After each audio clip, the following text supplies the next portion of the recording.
And joining me now is Dr. Nolan Higdon, Media and Political Science Professor at Cal State East Bay. And Doctor, it's only been about 24 hours since the president left the campaign. So what has the response been inside the Democratic base?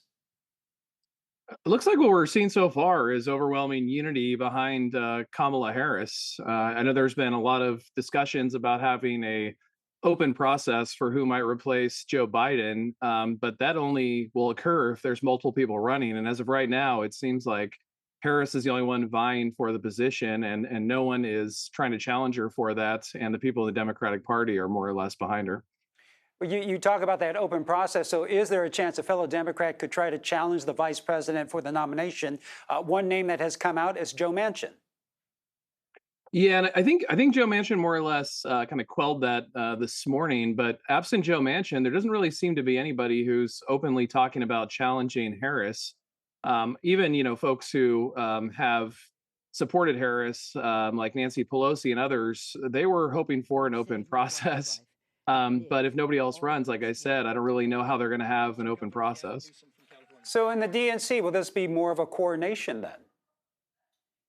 I'm sure some people will describe it as that, particularly the opponents of Harris. We'll call it a coronation. We saw that same term applied to Hillary Clinton back in 2016. But I think what makes this different, I'm not seeing any reporting that party officials are talking people out of running against Harris. If that was the case, it would seem like a coronation. But for at least right now, I haven't seen any reports that people who wanted to get into this race did not. So let's talk about who may actually run with her. Who are some of the candidates that she may or may not pick for vice president to run with her? Yeah, I'm looking at a lot of the governors in those so-called blue wall states like Michigan and Pennsylvania. So that'd be Governor Whitmer from Michigan and Governor Shapiro from Pennsylvania.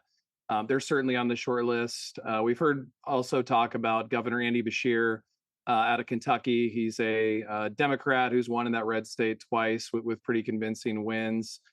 So he might attract some of the moderate vote. And then there's folks like Governor Cooper out in North Carolina or Senator Mark Kelly out in Arizona. But what you notice about all those states, those are critical states for the Democrats have to win in order to win the White House. So I think Harris is probably determining which one of those candidates gives her the best shot of winning one or all of those states. Absolutely. A lot of them coming from those battleground states. So how is this going to change the Republican strategy for the next 100 days leading up to the election?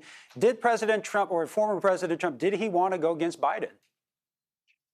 All indications are that he really wanted Biden to stay on the ticket. And if you look at the polling, who could blame him and the Republican Party?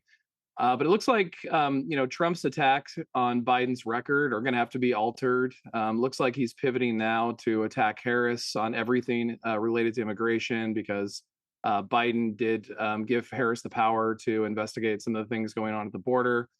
So now all border problems are going to be attached to Harris, at least as far as Republicans are concerned. But a lot of like the age attacks, the establishment attacks that Biden had been there a long time, those are going to go out the window, and I think Republicans are going to have to formulate a new attack on Harris. All right. Well, Professor Higdon, thank you very much for joining us. Thank you. And for the very latest on the presidential race, stay with us on air and online on our website at kpix.com.